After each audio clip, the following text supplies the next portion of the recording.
लेकिन स्वामी जी, जब हम अपनी ज़िंदगी में खुशियाँ महसूस नहीं करते, बहुत सारी नेगेटिव इमोशंस हमारे अंदर भर जाती हैं, तो उसका असर फिर बॉडी के अलग अलग ऑर्गन्स पर दिखने लगता है। ब्लड सर्कुलेशन ख़राब होने लगता है, फिर बहुत सारे लोग किडनी की बीमारी पाल लेते हैं उसके बाद। तो किडनी को सेहतमंद फिर कैसे रखा जाए? तो देखो, किडनी को सेहतमंद रखने के लिए कम से कम सप्ताह में 1-2 बार हरे धनिए की चटनी खा लीजिए। किडनी को स्वस्थ रखने के लिए सप्ताह में 1 बार नीम या पीपल के पत्तों का, पीपल के पत्ते तो कड़वे भी नहीं होते, नीम या पीपल के पत्तों का रस पी लीजिए। किडनी को स्वस्थ रखने के लिए सप्ताह में 1 बार आप गोखरू का काढ़ा पी लीजिए। गोखरू, जौ और कुल्थ का काढ़ा है तो कभी किडनी में स्टोन नहीं होगा, कभी ब्लड प्रेशर नहीं बढ़ेगा और कभी भी किडनी गड़बड़ नहीं होगी। किडनी को स्वस्थ रखने के लिए सप्ताह में 1 बार जौ का दलिया या जौ के आटे की रोटी, सप्ताह में 1 बार जौ के आटे की रोटी खाओ, किडनी गड़बड़ नहीं होगी, बीपी ठीक रहेगा। और सप्ताह में 1 बार चने की रोटी खाओ, उससे प्रोटीन की कमी नहीं होगी शरीर के अंदर। सप्ताह में 1 बार कुल्थ की दाल लो तो कभी पथरी नहीं बनेगी।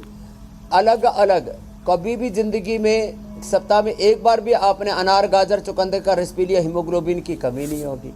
सप्ताह में 1 बार भी आपने मकई की रोटी खा ली तो विटामिन B12 की। सप्ताह में 1 बार भी आपने मोरिंगा का जूस पी लिया, मोरिंगा और एलोवेरा तो हम इसमें डाल देते हैं, आटे के अंदर ही डाल देते हैं, तो इससे विटामिन B कॉम्प्लेक्स की पूर्ति हो जाती है। सप्ताह में 1 बार भी, संडे को भी धूप में बैठ करके योगाभ्यास कर लेना तो फिर विटामिन D की डेफिशिएंसी नहीं होगी। तो ये सप्ताह में 1 बार भी थोड़ा थोड़ा ऐसे चेंज करके कोई ना कोई थेरेपी ले लें तो ये किडनी से लेकर के बीपी, शुगर, तमाम तरह की जो लाइफस्टाइल डिजीज है ना, ये एक दूसरे के रिश्तेदार हैं, तो इनको हम भगा देंगे। यहाँ पर भी बैठे हुए जिन्होंने अपना जेनेटिक बीपी ठीक किया है, जो सबसे पहले जिनको आइस मसाज कर रहे हैं, जेनेटिक बीपी, फिर शुगर भी, और सारी चीज़ें ठीक करके बैठे हुए, किडनी की प्रॉब्लम ठीक करके बैठे हुए, और ये बच्चे तो टाइप 1 डायबिटीज़ ठीक करके बैठे हुए, हर्षिल और अंकिता।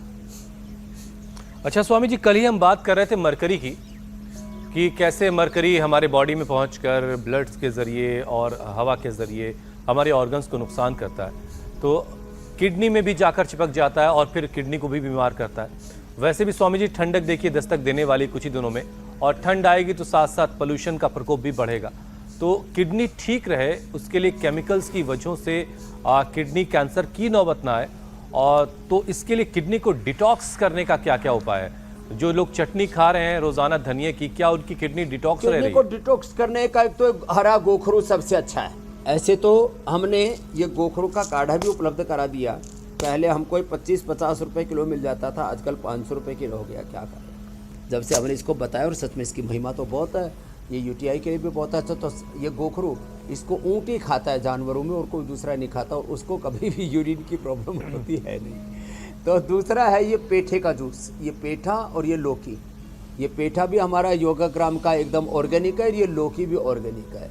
इसको लेते रहेंगे तो किडनी में कभी भी कोई टॉक्सिन्स, ऑक्सीडेंट्स, नेगेटिव एनर्जी जमा ही नहीं होगी। और मंडूकासन से लेकर के गोमुखासन तक ये आसन करें, और अब लेट के बताएंगे। दूसरा, गोधन अर्क, गिलोय, तुलसी, नीम, हल्दी, आंवला, एलोवेरा, नीम के, पीपल के पत्तों का रस, ये 7 से 9 चीज़ें बता दी मैंने। इनमें से जो जिसको उपलब्ध हो जाए, गोधन अर्क, आंवला, एलोवेरा, गिलोय, तुलसी, नीम, हल्दी और पीपल के पत्तों का रस, ये सब अंदर से शरीर को डिटॉक्स करता है, अंदर की बॉडी के हाइजीन को मेंटेन करता है। चलो बच्चों, उधर पैर करो और ऐसे इधर से, और पवन मुक्त आसन करो। ये बड़ा ज़बरदस्त है, ये किडनी के लिए भी बड़ा ज़बरदस्त है, ये बीपी के लिए भी बड़ा ज़बरदस्त है। ऐसे करें, अथवा हाथ ऐसे पकड़ के ऐसे करें। तो किडनी में भी कैंसर हो रहा है लोगों को, लीवर में भी कैंसर हो रहा है, पेट में भी, लंग में भी, बॉडी में भी, क्योंकि अंदर टॉक्सिन्स जमा हो जाते हैं। तो सप्ताह में 1 बार उपवास भी अवश्य करें।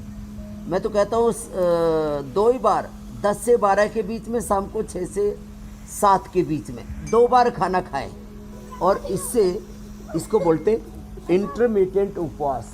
ये इंटरमीडिएट उपवास होने से क्या होगा, बॉडी की का ऑटोफेजी सिस्टम, ऑटोफेजी माइटोफेजी सिस्टम, पूरा बॉडी का मेटाबॉलिज्म, अंदर से पूरी बॉडी की हाइजीन, पूरी बॉडी की इंटरनल सिग्नलिंग, कोऑर्डिनेशन, कम्युनिकेशन और सारे केमिकल सोर्स हार्मोन्स का बैलेंस रहेगा।